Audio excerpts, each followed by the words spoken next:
반갑습니다. 목이 좀 안 좋아서 감기 기운이 좀 있어가지고요.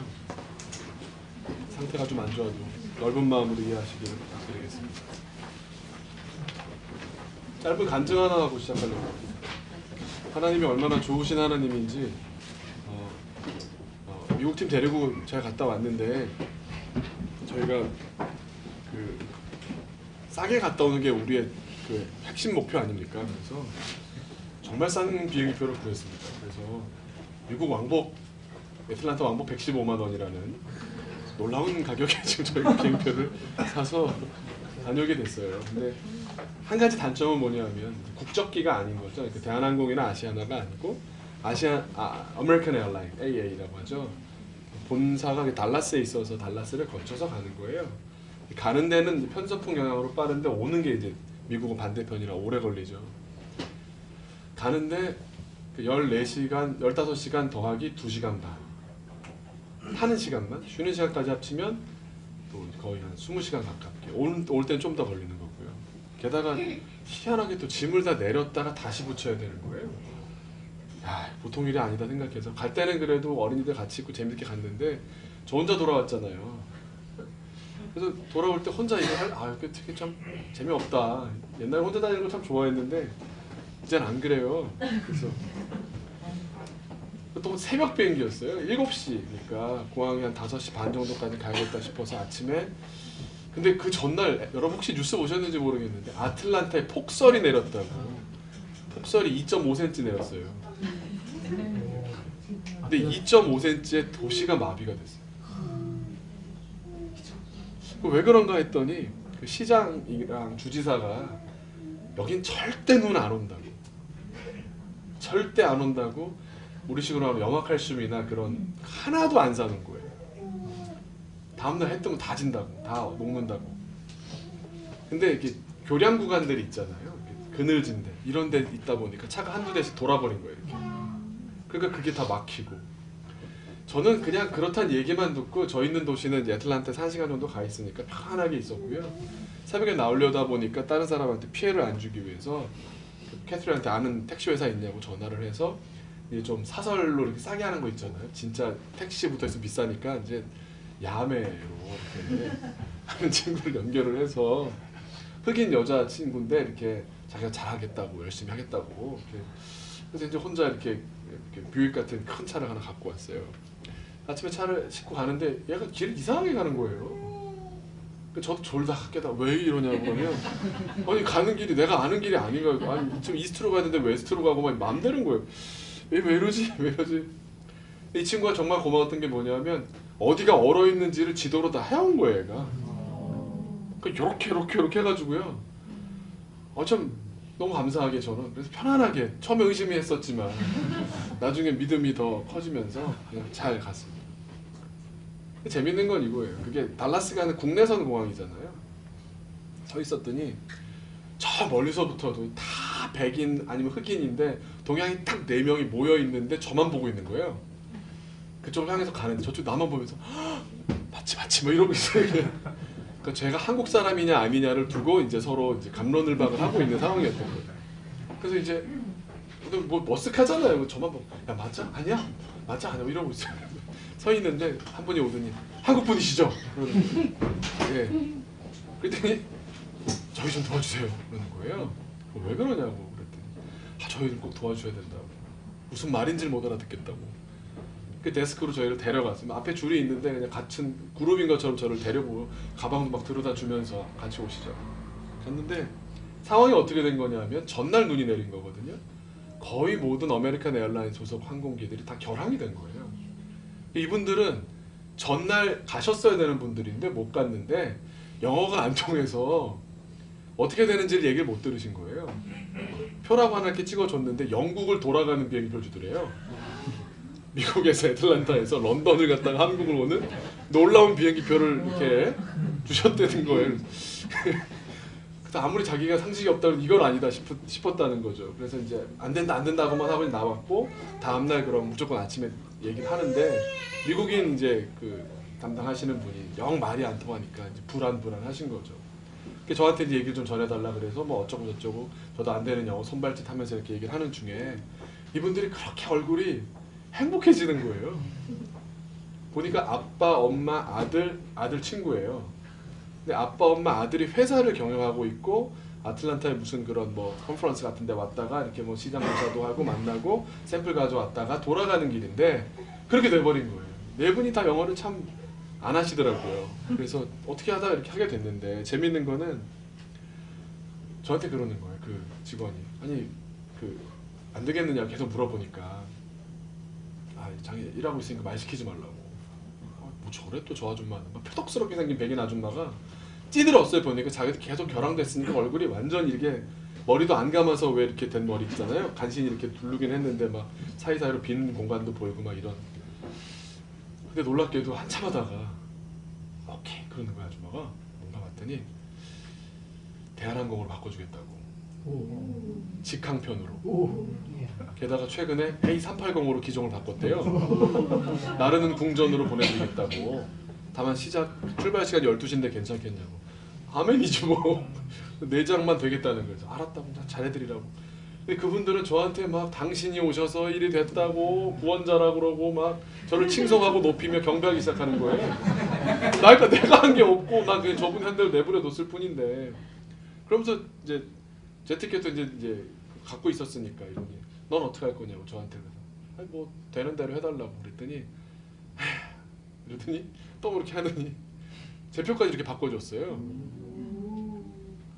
그래서 또 재밌는 거는 그분들이 막 아침 사시고 난리가 난 거죠. 그분들끼리는 도메스틱에서 인터내셔널로 셔틀 타는 거를 못 하시는 거예요. 그것도 다 도와드려서 가는데 이분이 그것도 너무너무 행복해 하시는 거예요. 어떻게 이렇게 이런 귀한 가이드를 만나서. 여기까지 올라온 게 예수 믿으세요 하려다가 아 이걸 말하면 너무 티나는데 아 이거 어떻게 되지? 그러면 이제 누르고 이러는데 보니까 뭐 제사를 못 지냈어요, 뭐 설날에 못 들어오니까 이런 말 하는 거 보니까 예수 안 믿는지 같은데 전도를 어떻게 할까? 예수님에 대한 좋은 인상을 어떻게 풍기면 되지? 막 굉장히 고민을 하던 끝에 같이 이동을 하고 아침을 또 사시는 거예요. 이런저런 얘기를 하던 끝에 이제 은근히 그냥 뭐 교회 일 때문에 왔다 갔다 하고 그랬더니 아 교회 일이냐고 미국에서 하시냐고. 그 정도로 제 영어가 잘한다고 보실 정도로 영어를 모르시는 거예요. 대화하던 끝에 또 어떻게까지 했냐면 비행표를 타는데 뭐 가서 이게 생각해보세요. 아메리칸 에어라인에서 이렇게 토스해준 거잖아요. 그러면 마일리지가 안 되는 게 정상이죠. 근데 안 되냐고 물어봤어요. 또 저는 되는 거 있죠. 제주도 그냥 가는 거죠.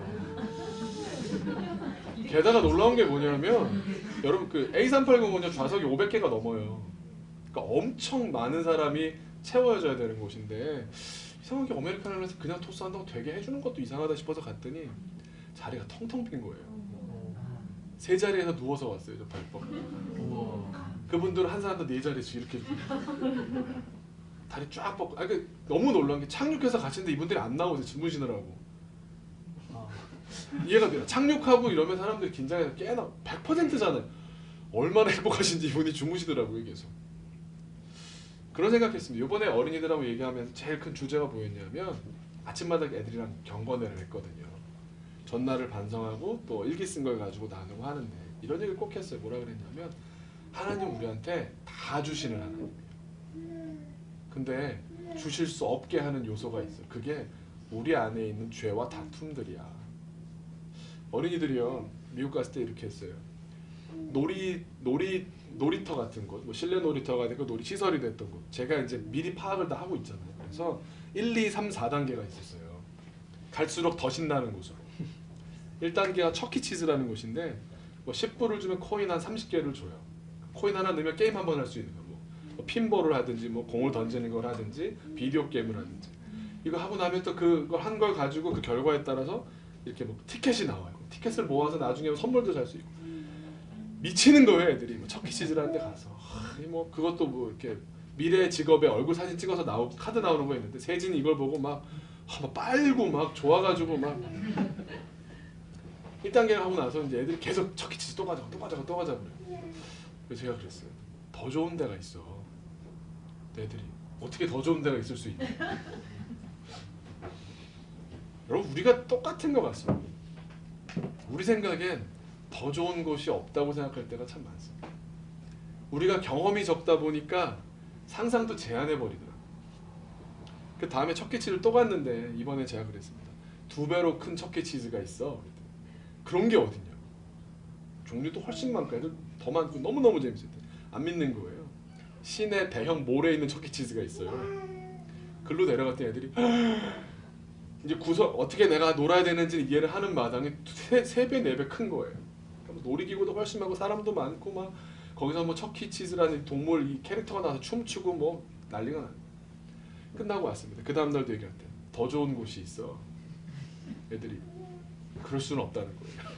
어떻게 이거보다 즐거운 일이 있을 수 있냐고. 저 인생에서 오늘 제일 즐거운 날이었는데 애들이 뭐 10년 살아본 중에 제일 즐거웠다고 그러고 뭐 9년 인생 중에 제일 좋았다고 그러고 막 그래요. 다음에 들어간 곳이 어디냐면 스타스 앤 스트라이크라고 볼링장이랑 옆에 있는 곳인데 볼링은 애들이 안 치지만 레이저택이라고 아세요 여러분? 그 서바이벌 게임인데 레이저로 이렇게 해가지고 나중에 점수 딱 나오는 거 있거든요. 그것도 다 있고 범퍼카도 있고 또 왜 영화 옛날에 엔트랩먼트인가요? 왜 이렇게 도둑이 들어가는데 라인 있으면 뭐 넘어가면 몇 번 내가 태그했는지가 다 나오는 거예요. 그것도 있고 뭐 전자 게임으로 자기가 직접 운동하면서 하는 뭐 종류별로 다 있는 그걸 무료로 다 할 수 있는 게 있어요. 거기 갔더니 애들이 세상에 이런 곳이 있을 줄 또 몰랐다는 거예요. 하나 올라가는데 마지막에는 이제 펌필업이라는 곳이 또 있었어요. 더 이상 좋은 곳이 없다고 그러길래 아니라고 믿음을 가지라고. 걔들한테 마지막에 이제 펌필업이 뭐냐면요. 큰 방 2군데 한 방에 에어바운스가 한 4-5개씩 들어가 있는 거예요. 에어바운스 여러분 아시죠? 수영장 같은데 뭐 출발 무슨 게임 뭐 이런 거 하면은 막 위에서 막 미끄럼타고 떨어지는데 풍선으로 돼 있는 그런 거 거대한 게 10분 만에 애들이 땀이 쫙 뻗치는 거예요. 너무 신나니까. 근데 미국 애들이랑 같이 노는데 애들이 10분 지나면서 난 미국이 너무 좋아. I love America 이러고 난리가 난 거야 애들이. 너무 좋다고. 그때마다 그랬습니다. 하나씩 제가 이렇게 소개해주고 열어주고 할 때마다 하나님께서 너희들한테 더 주고 싶어 하신다. 하나님은 언제나 더 주고 싶고 다 주고 싶으신 분이라. 근데 그게 제한되는 경우가 있는데 바로 우리가 죄를 짓거나 우리가 서로 사이좋게 지내지 못할 때는 하나님께서 그 문제를 해결할 때까지는 기다리신다고. 애들이 안 싸웠겠습니까? 싸웠겠습니까? 싸웠죠. 그러면서 제 마음에 특히 싸운 애가 이제 저희 집 아들인데 그러다 보니까 이제 더 마음이 더 가는 거예요. 마음이 간다는 게 잘했다는 게 아니라 더 못한 거죠 저희 아들이. 그래서 그 아들을 앉혀놓고 한참 얘기를 하는 중에 제가 많이 깨닫게 된 사실이 있어서 오늘 그 말씀을 기반으로 오늘 나누고자 합니다. 오늘 신약 성경 말씀 한번 같이 읽어볼까요? 마태복음 19장 13절에서 15절입니다.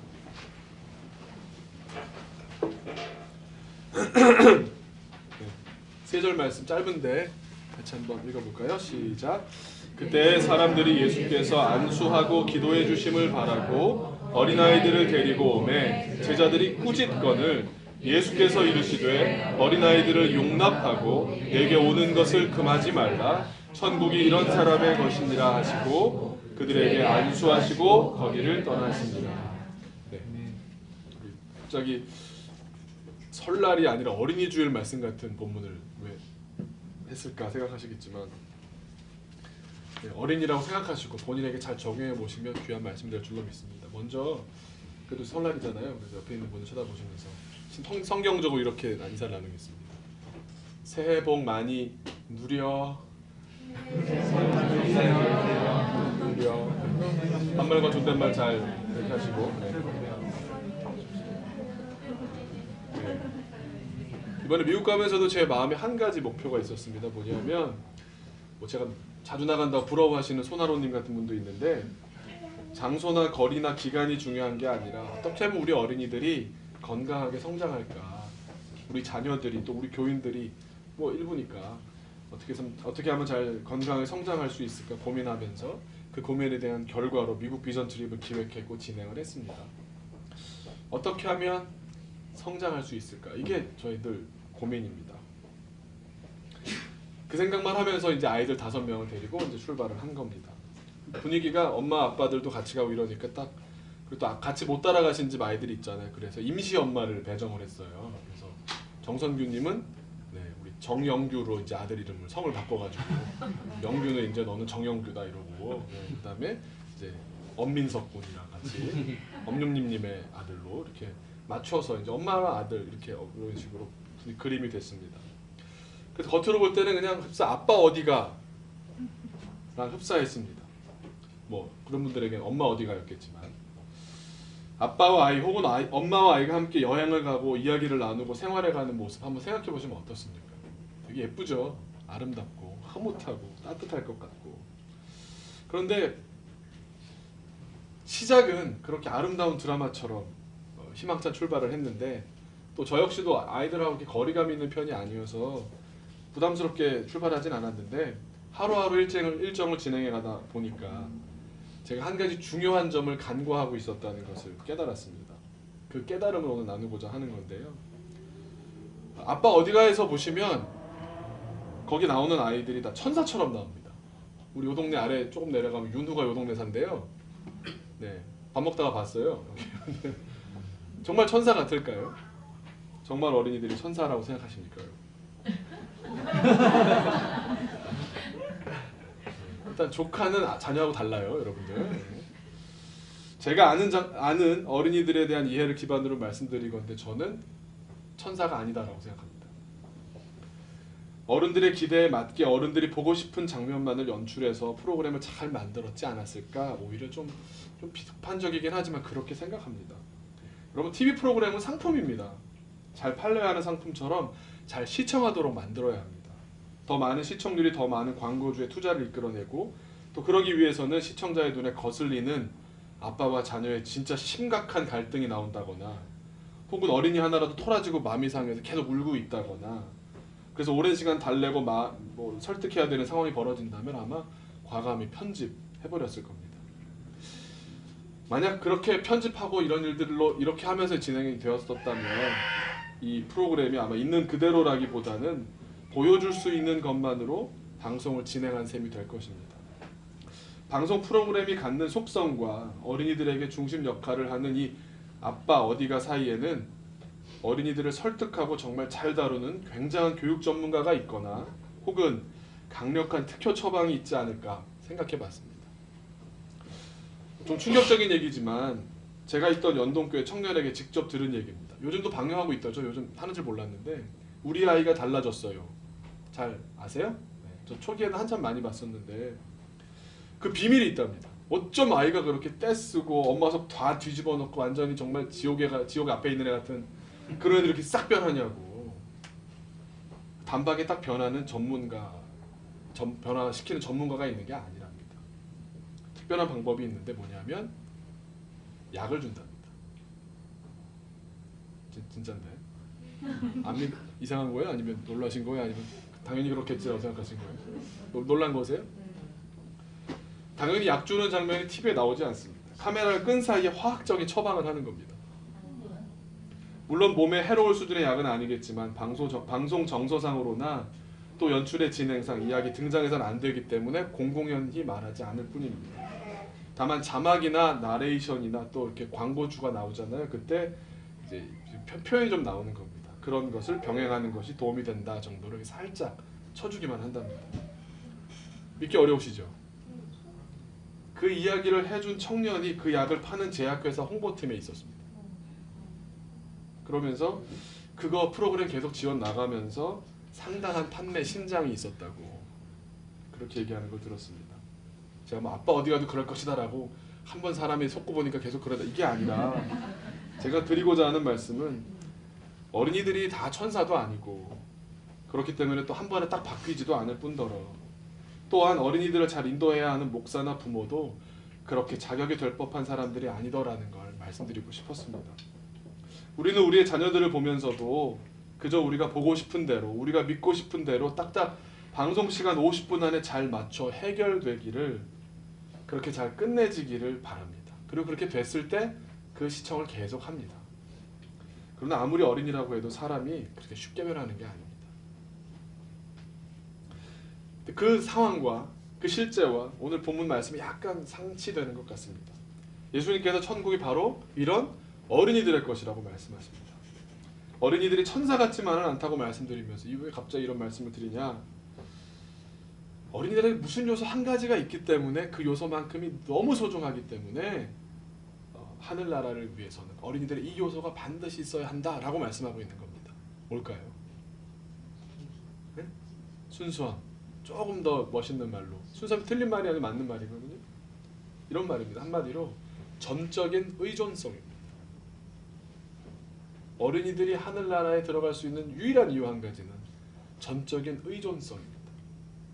부모가 데려오면 오게 되고, 먹여주면 먹게 되고, 뭐 주는 걸로 먹게 되잖아요. 다른 초이스가 없잖아요. 입혀주면 입는 모습, 전적인 의존성입니다. 이런 어린이들의 특성을 어른들은 얼핏 잘못 보면 부모들이 생각하기를 아이들을 나에게, 자기에게 전적으로 의존해야 되는 대상으로 생각합니다. 전적인 의존성이 있으니까 그 의존을 나한테 해야지 라고 생각한다는 겁니다. 그래서 내가 이 자녀의 삶의 주도권을 행사하려 듭니다. 심지어 거기에서 상당한 긍지를 갖기도 합니다. 그런데 그 전적인 의존성을 오늘 성경에 나온 사람들은 아마 애들 키우고 있었나 봐요, 부모들이. 근데 한계에 닥친 것 같아요. 그래서 어떻게 합니까? 예수님께 데리고 옵니다. 예수님께 의탁합니다. 기도해 주세요. 안수해 주세요. 저 못하겠습니다. 제가 할 수 있는 일이 아닙니다. 예수님, 기도해 주세요. 예수님께 전적으로 의존하는 모습이었습니다. 내가 키우는 것이 아니고 주님께서 키워달라고 이 자녀의 주인 되시기를 의탁하는 겁니다. 그런데 제자들이 막죠. 그랬더니 예수님이 어떻게 하십니까? 금하지 말라. 천국이 이런 사람들의 것이라 말씀해 주십니다.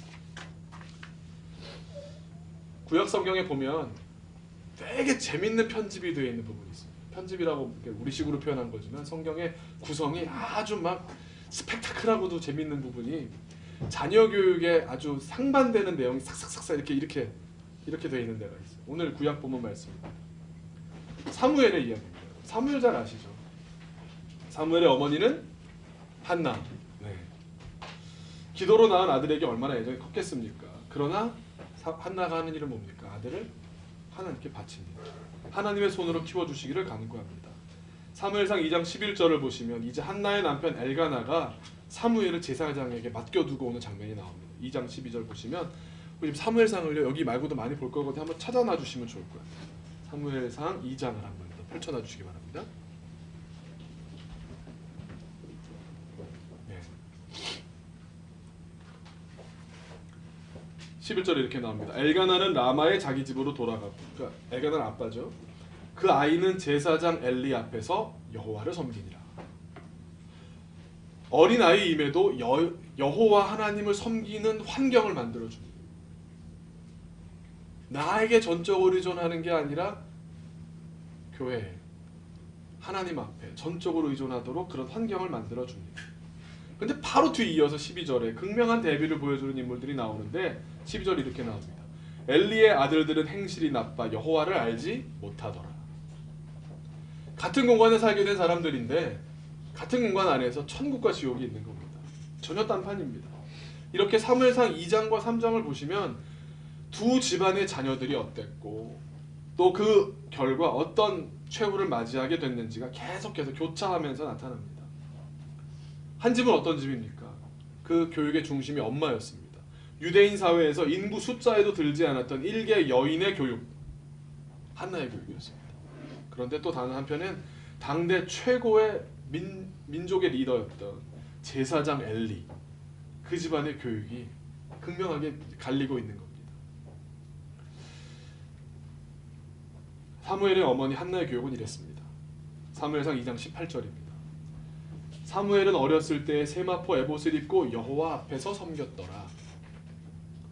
쉽게 이해할 수 있는 구절입니다. 19절에 보시면 그의 어머니가 매년 드리는 제사를 드리러 그의 남편과 함께 올라갈 때마다 작은 겉옷을 지어다가 그에게 주었더니 계속 이렇게 필요한 물품들을 대면서 그곳에 있도록 지원하는 겁니다.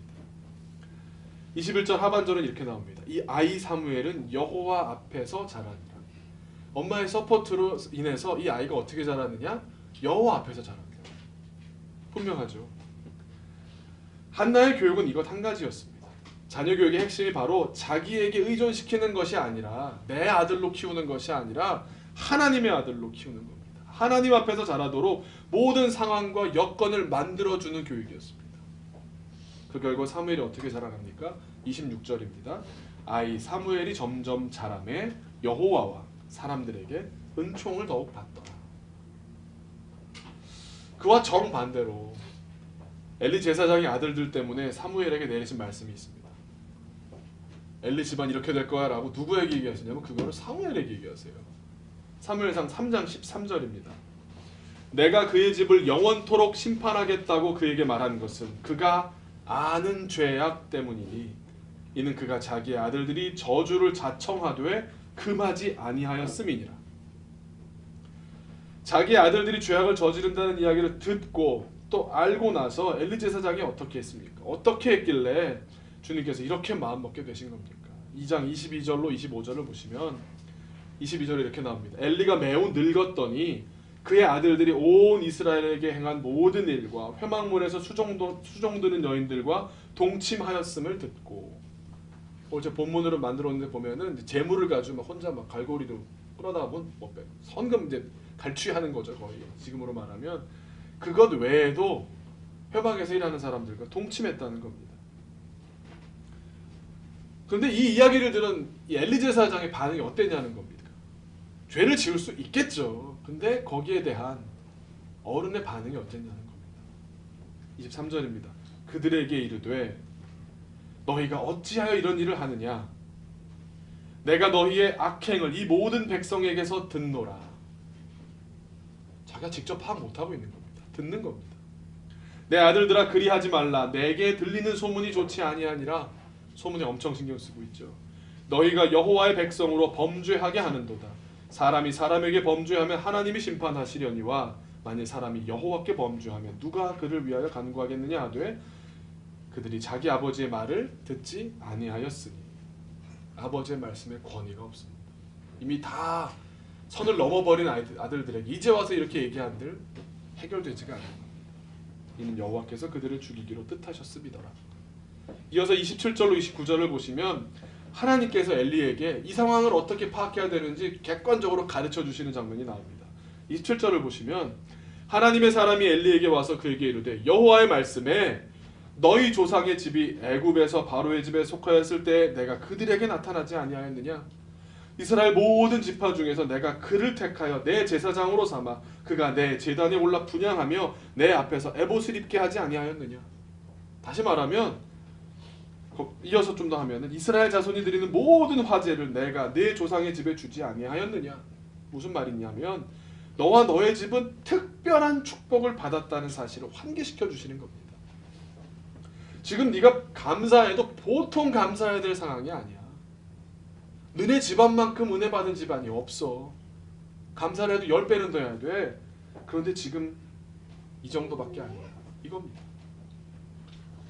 엘리 제사장의 가장 큰 잘못이 무엇이냐? 아니 아들들이 잘못했는데 왜 멸문지화를 당하느냐? 그게 타당하냐? 이렇게 물어보실 수 있을지 모르겠습니다. 그런데 그 근원적인 이유가 엘리 제사장에게 있었습니다. 28절, 29절을 보시면 너희는 어찌하여 내가 내 처소에서 명령한 내 제물과 예물을 밟으며, 그 다음에 이어지는 말이 핵심입니다. 내 아들들을 나보다 더 중히 여겨. 내 아들들을 여호와 하나님보다 더 중히 여겨. 내 백성 이스라엘이 드리는 가장 좋은 것으로 너희들을 살찌게 하느냐? 아들들의 문제가 아니었던 겁니다. 그렇게 가르치지 못한 아버지의 문제였던 겁니다. 그 아들들을 제대로 가르치지 않았던 죄가 큰데 그 근본 원인은 바로 엘리 제사장이 하나님보다 자기 아들들을 더 사랑했다는 점에 있음을 딱 꼬집어서 얘기하는 것입니다. 한나는 사무엘을 사랑했고 엘리도 아들들을 사랑했습니다. 다들 사랑이라고 말하지만 진짜와 가짜로 나뉘어지는 겁니다. 한나는 사랑했기 때문에 사무엘을 하나님을 섬기며 살아가도록 하나님 앞으로 데려왔고 그 임재 앞에 세웠습니다. 그것이야말로 그 아이의 일생에 남을 유산이었기 때문입니다. 하지만 엘리 제사장은 본인도 비대해져서 나중에 보면 살이 쪄서 죽는 겁니다. 목이 부러져 죽는 게 직접적인 원인이지만 목을 못 가눌 정도로 살이 쪄 있었습니다. 본인도 비대해져 영적으로도 육적으로도 둔해졌고 자녀들도 하나님을 더 이상 경외하지도 두려워하지도 않았고, 약간 북한식으로 지난번에 표현해보면 배돼지에 기름이 끼고 말았던 겁니다. 나중에 3장에서 사무엘이 하나님의 음성을 처음으로 듣는 장면을 보면 그 상황이 정말 극적입니다. 3장 1절입니다. 여러분 이거 많이 어렸을 때 막 어린이 성경 공부 때 굉장히 많이 나온 내용인데 다 기억하실 겁니다. 3장 1절에 이렇게 나옵니다. 아이 사무엘이 엘리 앞에서 여호와를 섬길 때에는 여호와의 말씀이 희귀하여 이상이 흔히 보이지 않았더라. 왜 그랬을까요? 엘리 제사장을 하나님께서 들어 쓰실 수가 없는 상황에까지 이른 겁니다. 엘리 앞에 있었지만 여호와를 섬기고 있었던 사무엘의 모습이 2절에 나타납니다. 엘리의 눈이 점점 어두워가서 잘 보지 못하는 그때에 그가 자기 처소에 누웠고, 여러분 보지 못한다는 이유로 말씀을 듣지 않습니까? 음성을 들을 수도 있는데 엘리는 잘 보지 못할 만큼 눈이 어두워졌다는 이유로 자기 처소, 편한 처소에 가서 누워 있습니다. 그런데 3절에 보시면 하나님의 등불은 아직 꺼지지 아니하였으며, 하나님은 일하고 계십니다. 그리고 사무엘은 하나님의 교회에 있는 여호와의 전 안에 누웠더니, 하나님은 여전히 일하고 계셨고 등불은 꺼지지 않고 있던 상황에 사무엘은 엘리 앞에 있었지만 하나님 여호와 하나님을 섬겼습니다. 그래서 엘리가 어땠던 간에 난 주님 앞에서 주님을 섬겨야 하니까, 그게 내가 받은 교육이니까 자기 중심에 합한 대로 그 여호와의 전 안에 교회가 있는 그곳에 있는 겁니다. 거기서 누워 있던 겁니다. 엘리 아래에 있던 사람이었지만, 그래서 그렇기 때문에 엘리에게 일일이 고하고 허락받고 뭐 그렇게 진행했겠지만 그게 도리니까 여호와를 섬기는 중심까지 엘리 제사장이 귀속된 것이 아니었습니다. 이 상황에 하나님께서 누굴 부르십니까? 엘리를 부르시겠습니까? 사무엘을 부르시겠습니까? 사무엘을 부르십니다. 4절입니다. 여호와께서 사무엘을 부르시는지라 그가 대답하되 내가 여기 있나이다 하고, 잘 듣고 이제 대답하는 거예요. 근데 상황이 어떻게 된 거냐면 5절에 보면 엘리에게로 달려가서 이르되 당신이 나를 부르셨기로 내가 여기 있나이다 하니, 하나님의 음성을 처음 들어본 겁니다. 근데 그래서 엘리 제사장이 날 부르나 보다 거기로 갔던 거예요. 난 부른 적 없다고. 그가 이르되 나는 부르지 아니하였으니 다시 누우라 하는지라 그가 가서 누웠더니. 6절에서도 한 번 더 그럽니다. 우선 7절입니다. 사무엘이 아직 여호와를 알지 못하고 여호와의 말씀도 아직 그에게 나타나지 아니한 때라. 처음 경험한 거죠. 이 모습이 바로 엘리 앞에 있었지만 하나님을 섬겼던, 하나님 앞에 자신을 세우는 훈련이 되어 있는, 교육이 되어 있는 사무엘의 모습입니다. 이 정도 교육되었다면, 하나님 말씀 앞에 서 있는 이 정도 교육이 되어 있었다면 한나의 교육이 성공한 건 아닙니까? 8절과 9절입니다.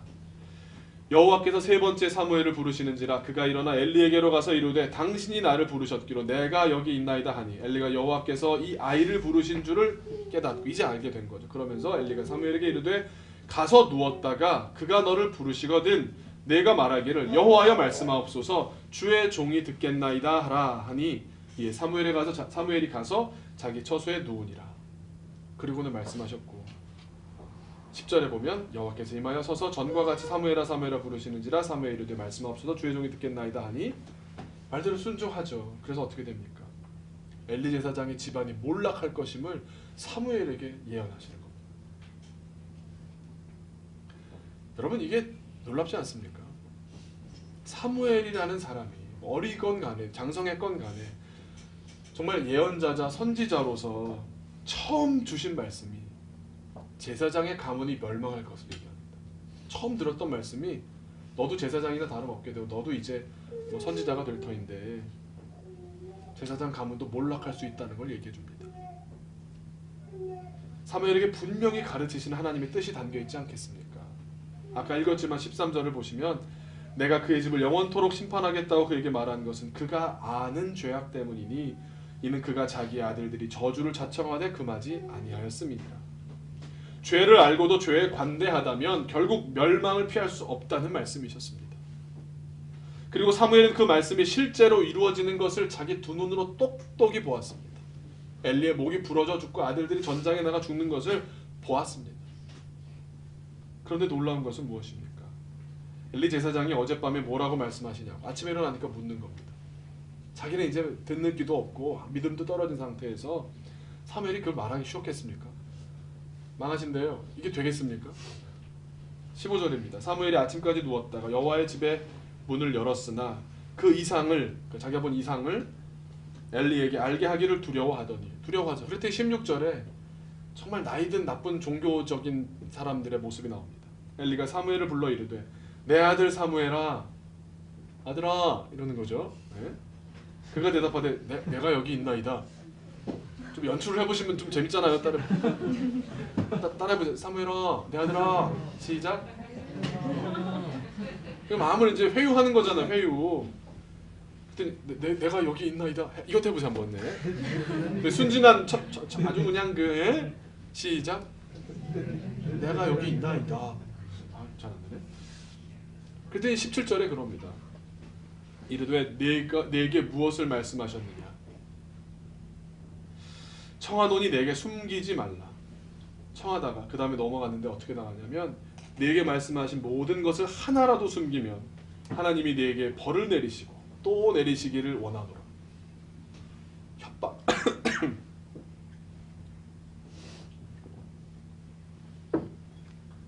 하나님을 빙자해서, 하나님을 알거든요. 너무 잘 알거든요. 엘리가 평생 섬겼으니까 알기는 잘 알거든요. 그런데 가슴에서 멀어진 겁니다.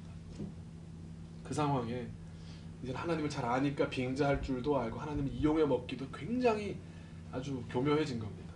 다 털어놓으라 협박을 합니다. 사무엘이 있는 그대로 얘기합니다. 망할 거라고 얘기했는데 엘리 제사장이 뭐라 그럴까요? 이 귀가 먹었냐 뭐 이러든가 그래야 될 텐데 정말 완전히 노회한 정치가 같은 발언을 합니다. 18절 하반절에 이렇게 나옵니다. 18절 상반절에 사무엘이 그것을 그에게 자세히 말하고 조금도 숨기지 아니하니. 사무엘도 참 진실하죠. 그랬더니 제사장의 반응이 뭐냐면 18절 하반절에 그가 이르되 이는 여호와이시니, 표현이 잘 들어보세요. 선하신 대로 하실 것이니라 하니라. 여러분 이게 어떻게 들리십니까? 이 말이 어떻게 들리십니까? 좀 멋있는 하나님의 권위를 인정하면서 그렇게 말하는 것으로 들리십니까? 달변인 것은 틀림없지만 무슨 말이냐 하면 여호와께서 선하신데 그럴 리가 없다 이겁니다. 우리 두 아들 죄를 아무리 경고하셨어도 결국엔 다 용서받았고 축복을 주셔서 살찌도록 먹고 즐겁게 살면서 아무 일 없었는데 하나님은 좋으신 하나님이시니까 그러실 리가 없어 이러고 있는 겁니다. 사람이 하나님이 믿어주시고 하나님이 또 기회를 주시고 하나님이 또 한 번 베풀어 주시니까 여기까지 교만이 들어찬 겁니다. 하나님을 왜곡해서라도 자기의 복을 이어가려고 하는 겁니다. 여러분 우리의 죄가 용서받는 것은 당연한 일이 아닙니다. 우리가 그럴 자격이 있는 것도 아닙니다. 우리가 용서받았을 때 성장하지 못하면 다시 죄악에 빠지고 만다면 반드시 심판하십니다. 그러므로 하나님께서는 참 좋으신 하나님이 되십니다. 참 좋으신 하나님은 무조건 용서만 하시고 옳고 그름도 불분명한 분이 아닙니다. 안 때리는 것이 좋은 부모입니까? 요즘 아빠 어디 가나 뭐 슈퍼맨이 돌아왔다. 영어로 슈퍼맨 리턴즈더라고요. 예능을 장악하면서 그냥 친구 같은 아빠가 대세라고 합니다. 그렇지 못한 아빠들은 막 부끄러워하기도 하고 저 사람 보라고 당신은 왜 저러냐 그러고 이제 좀 있어봐야 그런 얘기 많이 듣게 돼요. 여러분 속지 마시기 바랍니다. 제가 다정하지 말란 말도 아니고 착하지 말란 말도 아닙니다. 하지만 속지 말아야 한다는 건 뭐냐면 심각한 왜곡이 있다는 겁니다. 우리가 죄인이라는 사실을 잊고 있는 겁니다. 옳고 그름을 얘기해야 되는 이유가 어디 있습니까? 죄를 짓거든요. 어린이들도 죄를 짓습니다. 애들이랑 같이 가까이 있다 보니까요 거짓말해요. 자기 유일하게 스토리를 바꿔요. 각색을 해요. 우리 안에 죄성이 다 있는 겁니다. 죄가 조금 나왔다 그래서 그걸 또 한번 팍 밟아보세요. 또 얘는 얼마나 또 더 숨겠습니까? 더 교묘해지겠습니까? 잘 들어주면서 그때 정확하게 얘기해주고 해야 되는 역할이 있다는 걸 이번에 알게 됐습니다. 저희 아들부터 그래서 제가 얼마나 마음이 아팠겠습니까? 저놈도 죄인이네. 이런 걸 알게 될 때 믿고 싶거든요. 우리 아들은 안 그러기를 믿고 싶지만 아니라고 말할 수가 없는 겁니다. 그래도 그 아이의 모습을 보는데 저도 그랬던 게 다 드러나는 거예요. 나도 그때 큰 죄인이었다는 사실을. 이번에 돌아와서 부모님을 뵙고 왔는데 참 부모님이 위대하다는 사실을 다시 한번 그런 나를 키우셨네요. 엄마 나 어렸을 때 저랬어?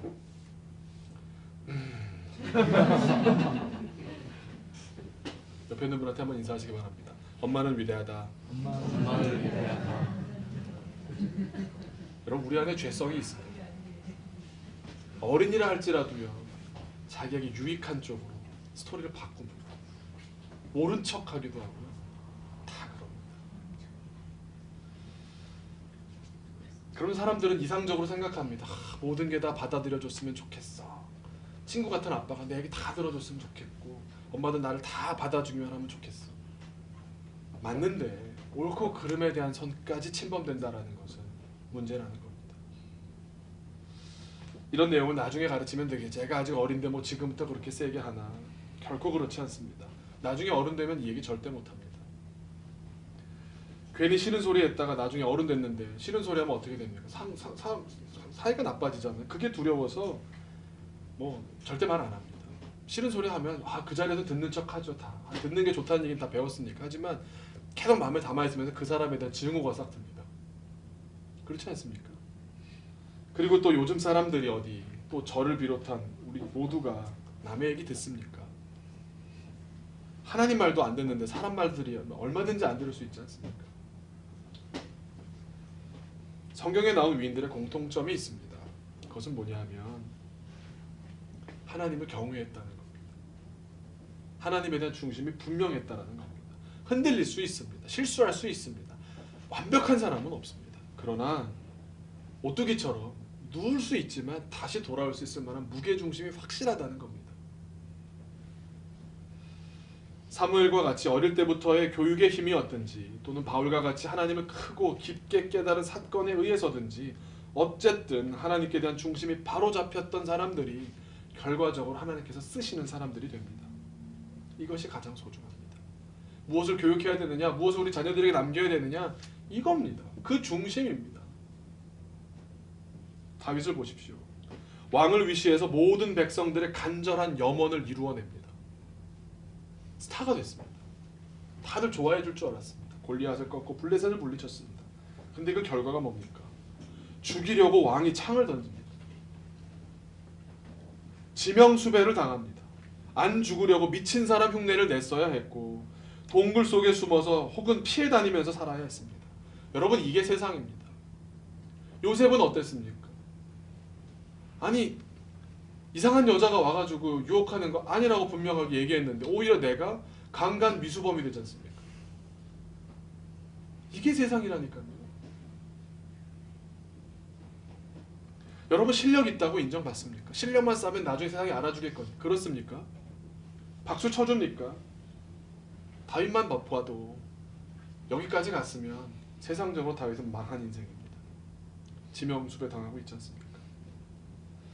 왕정시대의 반역자면 끝난 것 아닙니까? 아니 이렇게 하나님 잘 섬겼고 이렇게 하나님 사랑했고 어렸을 때부터 하나님만 생각하면서 목동으로 있으면서 주님 생각하면서 이렇게 자랐는데 왜 이런 일이 닥치냐고 여러분 그렇게 생각하지 않습니까? 왕정시대의 반역자라 끝난 겁니다. 삼족을 멸하고요. 멸문지 화를 입을 것이 눈앞에 뻔히 보이는 상황입니다.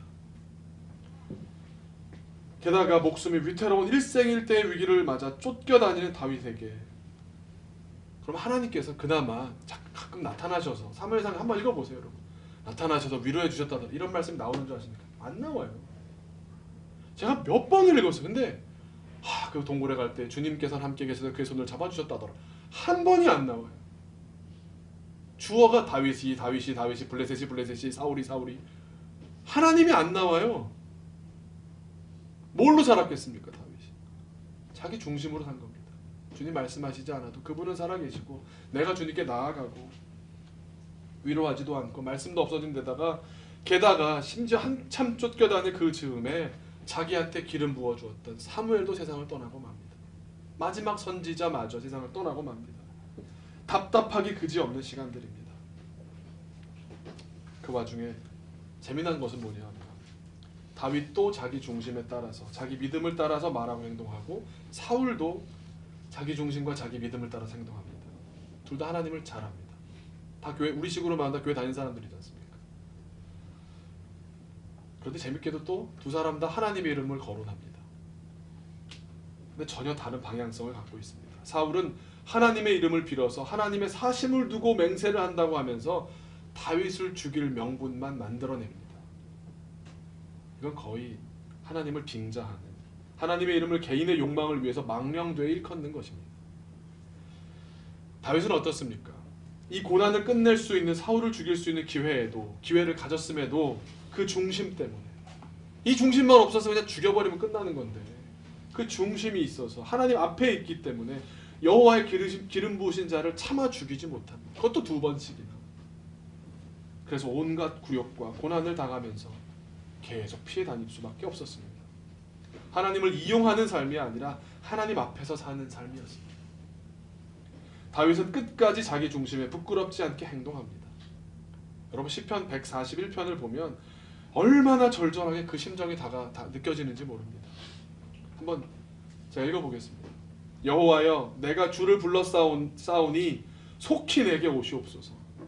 도망 다니면서 쓴 겁니다. 속히 내게 오시옵소서. 내가 주께 부르짖을 때 내 음성에 귀를 기울이소서. 나의 기도가 주의 앞에 분향함과 같이 되며 나의 손드는 것이 저녁 제사같이 되게 하소서. 받을 만한 것이 되게 하옵소서. 여호와여, 그러면서 정말 중요한, 거기서 끝나는 그냥 호소에 끝나는 게 아니라 이렇게 3절에 얘기합니다. 여호와여, 내 입에 파수꾼을 세우시고, 제가 이거 억하심정이지만 입으로 죄짓지 않게 하옵소서. 내 입술의 문을 지키소서. 대단하지 않습니까? 4절에 내 마음이 악한 일에 기울어, 내 마음이 악한 일에 기울어 죄악을 행하는 자들과 함께 악을 행하지 말게 하시며 그들의 진수성찬을 먹지 말게 하소서. 이 중심 흐트러지지 좀 않게, 중심 간신히 부여잡고 있는 다윗이 보이지 않습니까? 의인이 나를 칠지라도 은혜로 여기며 책망할지라도 머리에 기름같이 여겨서 내 머리가 이를 거절하지 아니할지라 그들의 재난 중에도 내가 항상 기도하리로다. 내가 이해할 수 없는 사건이, 선한 자가 고난을 당하고 뭐 그런 일이 벌어진다 할지라도 내가 항상 기도하리로다. 그들의 재판관들이 바위 곁에 내려 던져졌도다. 내 말이 달무로 무리가 들으리로다. 결국엔 내 말을 사람들이 듣게 될 것이다. 사람이 밭가라 흙을 부스러뜨림 같이, 흙이 그냥 뭐 아무것도 아니잖아요. 흙이 좀 뭉쳐있는 거 부스러지는 것처럼 우리의 해골이 수올 입구에 흩어졌도다. 우리가 죽을 때가 다 여기까지 지금 버티고 있다는 겁니다. 8절에 주 여호와여, 내 눈이 주께 향하며, 상황이 이렇게 어렵지만, 죽음이 눈앞에 있지만 여호와여, 내 눈이 주께 향하며 내가 주께 피하오니, 내가 동굴로 피해 있는 것이 아닙니다. 주님께 피해 있는 겁니다. 내 영혼을 빈궁한 대로 버려두지 마옵소서. 나를 지키사 그들이 나를 잡으려고 놓은 올무와 악을 행하는 자들의 함정에서 벗어나게 하옵소서. 악인은 자기 그물에 걸리게 하시고 나만은 온전히 면하게 하소서. 자기 중심 지키고 살겠으니 주님 인정해 주옵소서. 이거 아닙니까? 주님 말씀하시지 않아도 나는 주님에 대한 중심 지키겠다는 겁니다. 그렇게 끝까지 중심을 지킨 결과가 뭡니까? 악한 사울은 죽임을 당합니다. 스스로 죽었다고 할 수도 있고 뭐 누구한테 부탁해서 죽었다고 할 수도 있겠지만, 다윗이 자기 손에 피를 묻히지 않고 계략을 꾸미지도 않고 끝까지 하나님을 신뢰했던 그 중심을 바탕으로 왕위에 오르게 됩니다. 여러분, 권력은 결국 그 형성 과정이 얼마나 깨끗했느냐에 따라 정권의 도덕성과 정통성이 주어지는데, 사람들에게 뿐만 아니라 하나님께도 인정받은 사람이 되고 난 다음에 왕위에 오르니까, 과정 가운데 실족하지 않은 결과로 왕이 되고 나니까, 그렇게 되자 이때 전혀 다른 세상이 열리는 겁니다. 여러분, 이스라엘은 지금도 다윗을 최고로 생각합니다. 왜 그렇겠습니까? 다윗의 믿음 위에 건설된 나라기 때문입니다. 이스라엘 국기에 삼각형 2개 있는 거 있잖아요. 그걸 뭐라 그래요? 다윗의 별이라 그래요. 이 나라는 다윗의 믿음 위에 건설됐다는 겁니다. 다 끝난 것 같았습니다. 이제 다윗 세상이 열렸습니다. 그때 다윗이 처음 한 행동이 뭔지 아십니까? 얘기하지 않으셨던, 말씀하지 않으셨던 하나님이 갑자기 등장합니다. 이제 다 끝났으니까, 고난 끝났으니까, 이제 다 내 세상이니까 마음대로 했겠습니까? 다윗 그러지 않습니다. 과정이 그런 과정이 아닙니다.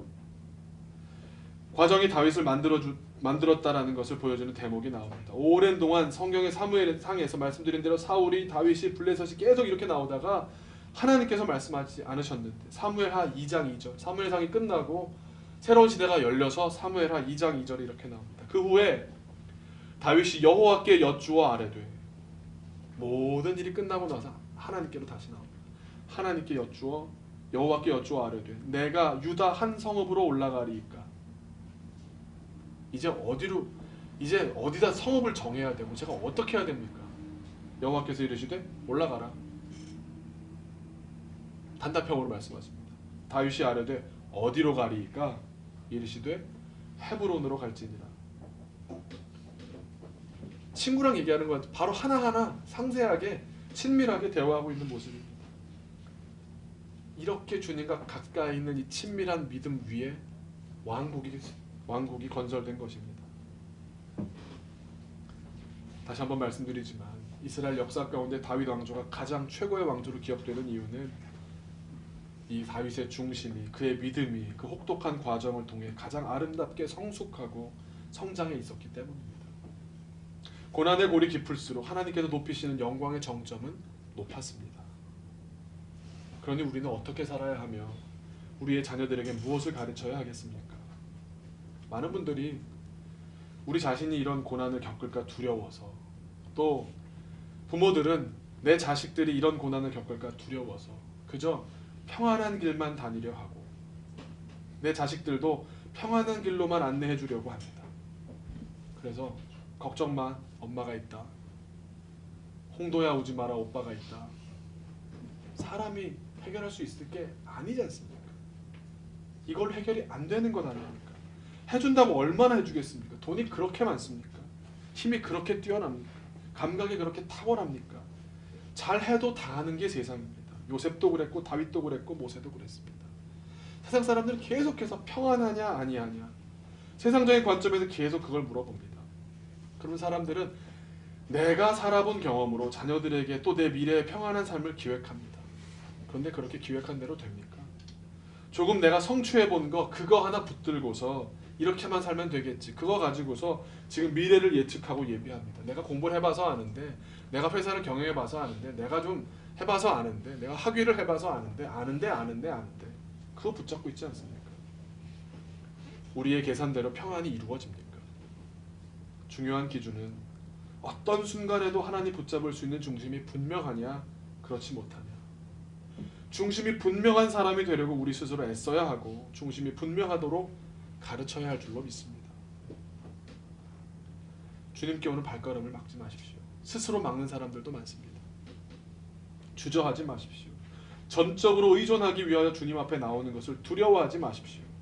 전적인 의존을 하려고 주님께 다가가시고 우리의 자녀들이, 우리의 가족들이 주님을 전적으로 의존할 수 있도록 키우시고 도우십시오. 여러분, 살다 보면 세상이 잘못됐기 때문에 요한복음에 그렇게 나오잖아요. 세상이 예수님을 몰라봅니다. 세상이 믿는 자들을 몰라보다 보니까 다윗처럼 지명수배를 당할 수도 있습니다. 요셉처럼 강간범으로 몰릴 수도 있습니다. 바울처럼 감옥에 갇히고 송사에 휘말릴 수도 있습니다. 마음 아프죠. 그거 좋다는 사람 누가 있습니까? 하지만 우리가 그걸 두려워해서야 되겠습니까? 우리가 두려워해야 될 분이 한 분이십니다. 잠언 9장 10절이 우리에게 이렇게 말합니다. 여호와를 경외하는 것이 지혜의 근본이요. 이렇게 하면 잘 안 와닿죠. 영어로 이렇게 됩니다. The fear of the Lord. The fear of the Lord. 무슨 말입니까? 주님을 두려워하는 것이 The beginning of wisdom. 지혜의 시작입니다. 주님을 두려워하는 것이 지혜의 시작입니다. 세상 다른 것에 벌벌 기고 두려워하고 이래가지고서는 하나님께서 쓰실 만한 그릇이 되기 어렵습니다. 세상이 이해 못할 수 있습니다. 그것 때문에 여러분이 고난을 당할 수도 있을 것입니다. 하지만 여러분 잊지 마시기 바랍니다. 우리 중심이 하나님께만 분명하다면, 지금 세상이 나를 잘못 이해하고 그걸 가지고 나를 어떻게 한다 할지라도 주님 앞에서 주님을 의존하며 산다면 주님께서 결국 회복시켜 주실 것을 믿으시기 바랍니다. 아까 말씀드린 대로 엘리 제사장과 그 아들들은 멸문지화를 입었습니다. 사무엘은 그 일생을 통해서 가장 아름다운 선지자로 이스라엘 역사에 기록되었습니다. 요셉은 말도 안 되지 않습니까? 그 인생. 뭐 형들한테 인신매매 당하고, 뭐 노예로 팔려가고, 감옥에 갇히고, 강간범으로, 나는 믿음대로 했는데 강간범으로 몰리고, 이런 거 좋아하는 부모님이 어디 있겠습니까? 그런 일들도 겪을 때도 흔들리지 않을 믿음을 심어주지 않는다면, 우리 안에 그런 일을 겪는다 하더라도 흔들리지 않을 믿음이 있어야 하지 않습니까? 무엇을 기대하십니까? 무엇을 기대하십니까?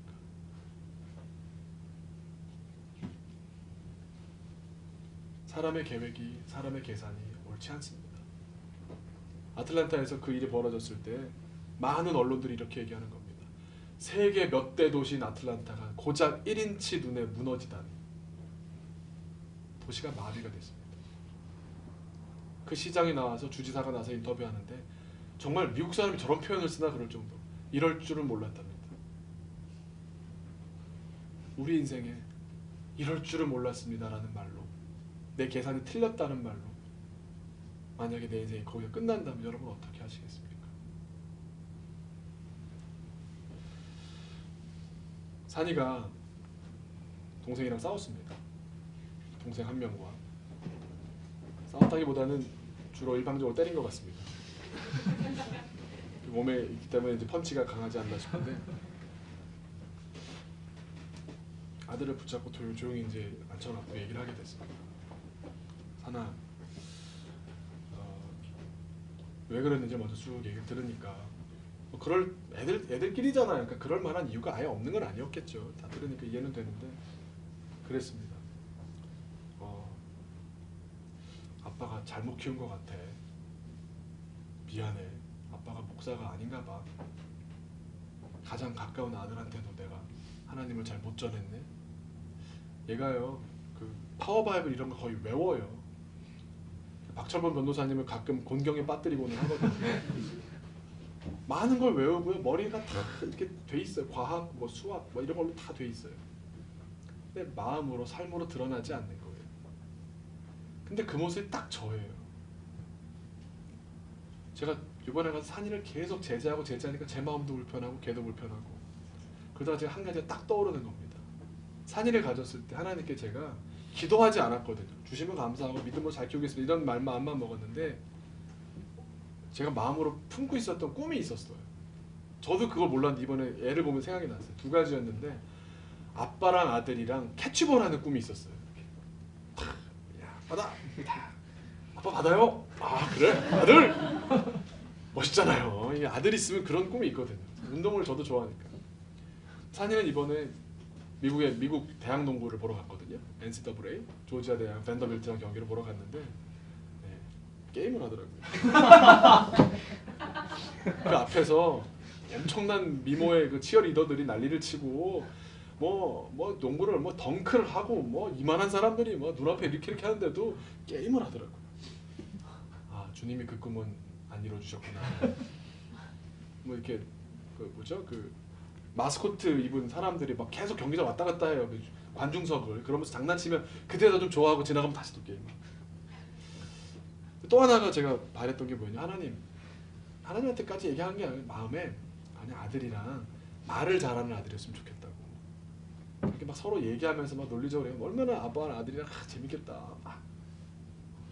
말을 너무 많이 하는 거죠. 정말 여기까지 끝까지 올라와요. 아, 뭐 저런 게 나와가지고 말이 많아도 저건. 근데 생각해 보니까 하나님이 들어주셨잖아요. 그냥 마음으로 생각한 것까지도 들어주셨잖아요.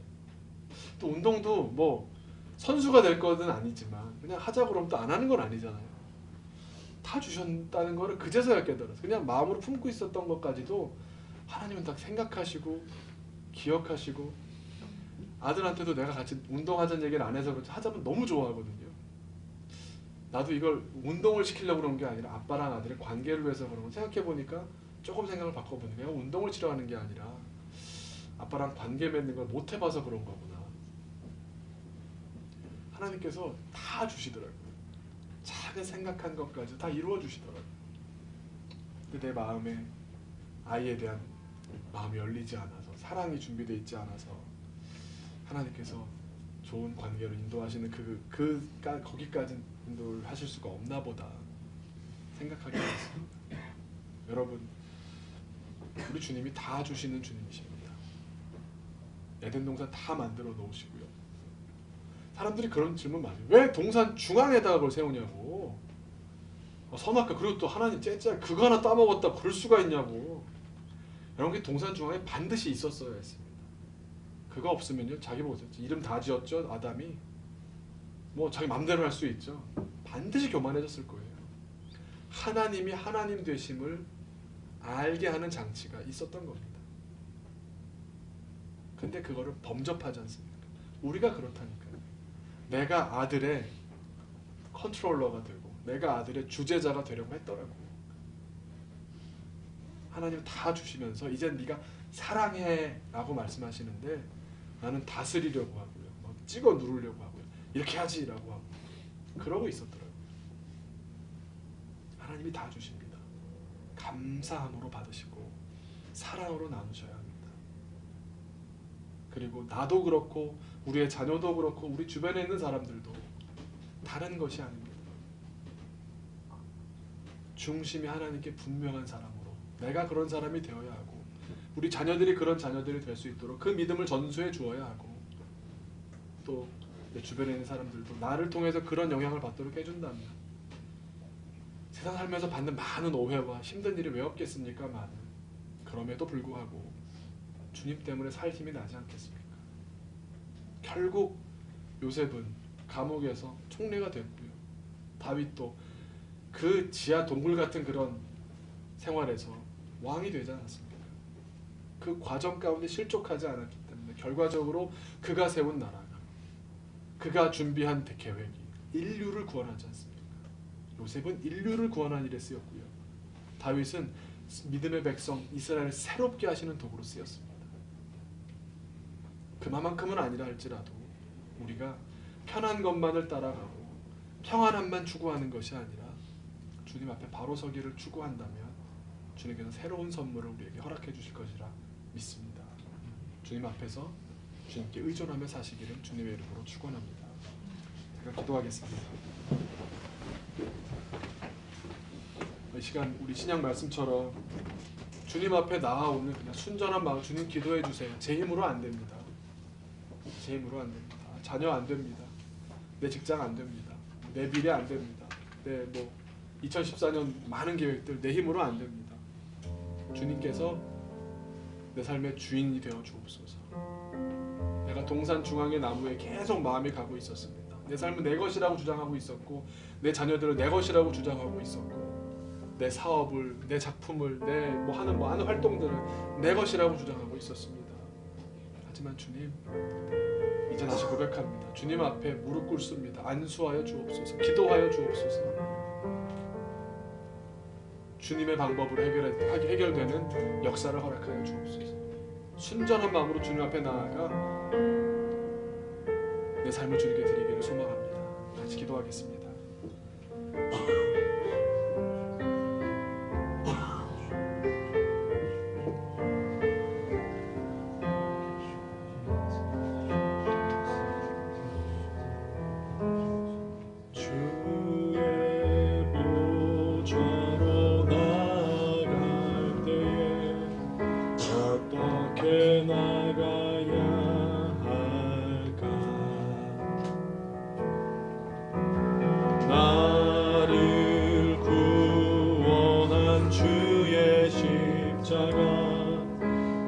그것을 믿으며 가네. 주의 보좌로 나아갈 때에 주의 보좌로 나아갈 때에 나 여전히 부족합니다. 나를 품으신 주의 그 사랑,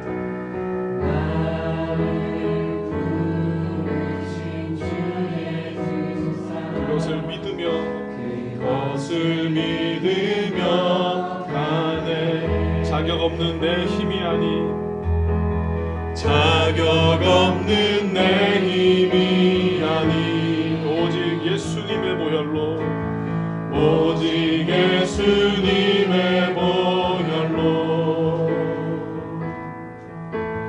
자격 없는 내 힘이 아닌 오직 예수님의 보혈로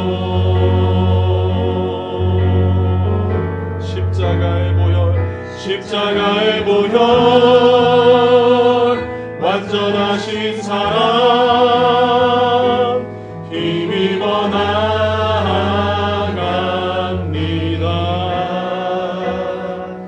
십자가의 보혈 완전하신 사랑 힘입어